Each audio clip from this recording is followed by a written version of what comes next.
Assalamualaikum warahmatullahi wabarakatuh. Alhamdulillahirabbil alamin. Wassalatu wassalamu ala asrafil anbiya wal mursalin sayyidina Muhammadin wa ala alihi washabihi ajmain amma ba'du. Pertama-tama, marilah kita panjatkan puji syukur kita kehadirat Allah Subhanahu wa taala yang telah melimpahkan kita nikmat dan karunia-Nya pada pagi hari ini. Kedua kalinya, salawat serta salam tak bosan-bosannya kita haturkan kepada junjungan Nabi besar kita, Nabi Muhammad Sallallahu Alaihi Wasallam. Semoga dengan kita perbanyak salawat, maka kita akan mendapatkan syafaatnya di yaumul akhir. Amin. Pada kesempatan pagi hari ini, saya akan membahas sepengetahuan saya tentang rasa syukur. Bersyukur merupakan suatu perbuatan yang bermaksud berterima kasih atas limpahan nikmat yang telah Allah berikan.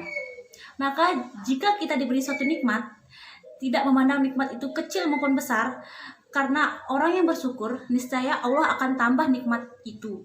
Syukur mempunyai makna, yaitu berterima kasih dan menerima dengan sepenuh hati akan anugerah atau nikmat yang Allah berikan kepada kita. Kita tidak akan mengira berapa banyak nikmat yang Allah berikan. Mulai dari nikmat kesehatan, nikmat iman, nikmat masih banyak berpikir, dan berbagai nikmat lagi yang tidak bisa kita hitung satu persatu. Syukur merupakan perbuatan yang amat utama dan mulia. Oleh karena itu, Allah Subhanahu wa taala memerintahkan kita semua untuk bersyukur kepadanya, mengakui segala keutamaan yang telah Dia berikan, sebagaimana dalam Quran surah Al-Baqarah ayat 152 yang artinya, karena itu ingatlah kamu kepadaku, niscaya aku ingat pula kepadamu, dan bersyukurlah kepadaku, dan janganlah kamu mengingkari nikmatku. Al-Baqarah surat ayat 152. Subhanahu wa taala memberitahukan bahwa Allah tidak akan menyiksa siapa saja yang mau bersyukur, sebagaimana dalam Quran surah An-Nisa ayat 147 yang artinya, dan ingatlah juga tatkala Tuhanmu memaklumkan, sesungguhnya jika kamu bersyukur, pasti kami akan menambah nikmat kepadamu, dan jika kamu mengingkari nikmatku, maka sesungguhnya azabku sangat pedih. Ada banyak cara yang dapat dilakukan manusia untuk mensyukuri nikmat Allah Subhanahu wa taala. Secara garis besar, mensyukuri nikmat itu dapat dilakukan dengan cara-cara berikut ini. Syukuri dengan hati, dengan mengakui, mengimani, dan meyakini bahwa segala bentuk kenikmatan itu datangnya dari Allah Subhanahu wa taala semata. Syukur dengan hati dapat mengantarkan seseorang untuk menerima anugerah dengan penuh kerelaan tanpa menggerutu dan keberatan. Betapapun kecilnya nikmat tersebut, syukur ini akan melahirkan betapa besarnya kemurahan dan kasih sayang Allah, sehingga terucap kalimat syana'a, pujian kepada Allah. Mensyukuri dengan lisan, dengan memperbanyak ucapan Alhamdulillah, segala puji milik Allah, wa syukurillah, dan segala bentuk syukur juga milik Allah. Syukur dengan lisan juga dapat diartikan selalu memuji yang memberi nikmat, menyebut nikmat itu, mengulang-ulangnya, serta menampakkan nikmat tersebut. Subhanahu wa ta'ala berfirman dalam Quran surah Ad-Duha ayat 11 yang artinya, dan terhadap nikmat Tuhanmu, maka hendaklah kamu menyebut-nyebutnya dengan bersyukur. Oleh karena itu, kita harus mengembalikan segala pujian kepada Allah. Pada saat kita memuji seseorang karena kebaikannya, hakikat pujiannya tersebut harus ditujukan kepada Allah Subhanahu wa taala, sebab Allah adalah pemilik segala kebaikan. Syukuri dengan perbuatan, mempergunakan segala bentuk kenikmatan Allah untuk menunaikan perintah-perintah Allah, baik perintah wajib, sunnah maupun mubah. Mempergunakan segala bentuk kenikmatan Allah dengan cara menghindari, menjauhi, dan meninggalkan segala bentuk larangan Allah Subhanahu wa taala, baik larangan yang haram maupun yang makruh. Rasulullah Shallallahu Alaihi Wasallam menjelaskan bahwa Allah sangat senang melihat nikmat yang diberikan kepada hambanya itu dipergunakan dengan sebaik-baiknya. Rasulullah Shallallahu Alaihi Wasallam bersabda, sesungguhnya Allah senang melihat bekas atau wujud nikmatnya pada hambanya. Hadis riwayat Tirmizi dan Abdullah bin Amr.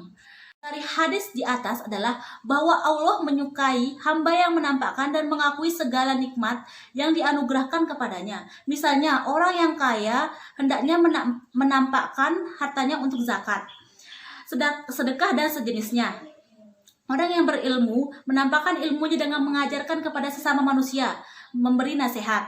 Rasulullah Shallallahu Alaihi Wasallam bersabda, lihatlah kepada orang-orang yang lebih rendah daripada kamu, dan janganlah kamu melihat orang yang di atasmu. Maka hal itu lebih baik untuk tidak meremehkan nikmat Allah atasmu.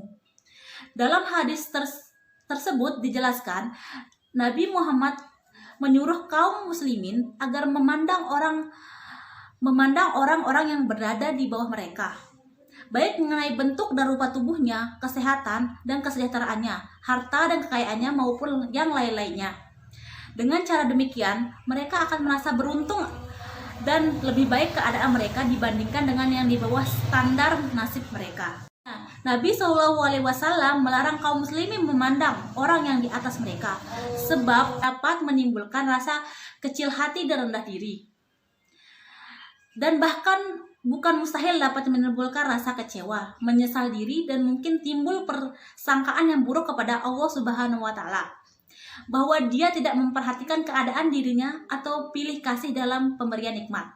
Kaum muslimin dibenarkan melihat orang yang lebih tinggi derajatnya, khusus dalam masalah ketaatan, menjalankan agama, dalam hal kebaikan yang bernilai agama, atau dalam menuntut ilmu pengetahuan, khususnya ilmu pengetahuan yang bernilai agama. Kesyukuran yang hakiki dibangun di atas 5 fondasi utama. Kesyukuran yang hakiki dibangun di atas 5 fondasi utama. Barang siapa merealisasikannya, maka dia adalah orang yang bersyukur dengan benar. 5 fondasi itu adalah: 1. Merendahkan orang yang bersyukur di hadapan yang disyukuri. 2. Kecintaan terhadap sang pemberi nikmat, yaitu Allah Subhanahu wa Ta'ala. Yang ketiga, mengakui seluruh kenikmatan yang Dia berikan. Yang keempat, senantiasa memujinya atas nikmat tersebut. Yang kelima, tidak menggunakan nikmat untuk sesuatu yang dibenci oleh Allah Subhanahu wa Ta'ala.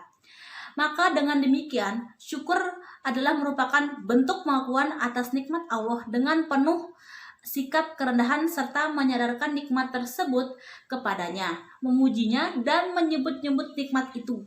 Kemudian hati senantiasa mencintainya, anggota badan taat kepadanya, serta lisan tak henti-hentinya menyebutnya. Pujian yang diajarkan Nabi SAW. Nabi SAW ketika pagi dan sore harinya mengucapkan pujian zikir sebagai berikut, yang artinya, ya Allah, tak satu pun kenikmatan yang menyertaiku, pagi atau sore ini, atau yang tercurah kepada salah satu dari makhlukmu, maka itu adalah semata darimu, tiada sekutu lagi bagimu, untukmu lah segala puji dan untukmu pula segala syukur. Nabi memberitahukan bahwa siapa baca zikir di waktu pagi, maka ia telah melakukan syukur sepanjang siang harinya. Dan barang siapa membacanya ketika sore, dia telah melaksanakan syukurnya sepanjang malamnya. Oleh karena itu, mudah-mudahan kita sebagai makhluk Allah Subhanahu wa Ta'ala yang senantiasa mengharapkan keridhoannya, diharapkan diberi kesadaran dalam mensyukuri nikmat yang sungguh besar yang telah Allah berikan kepada kita. Amin ya robbal alamin. Wabillahi taufiq wal hidayah. Wassalamualaikum warahmatullahi wabarakatuh.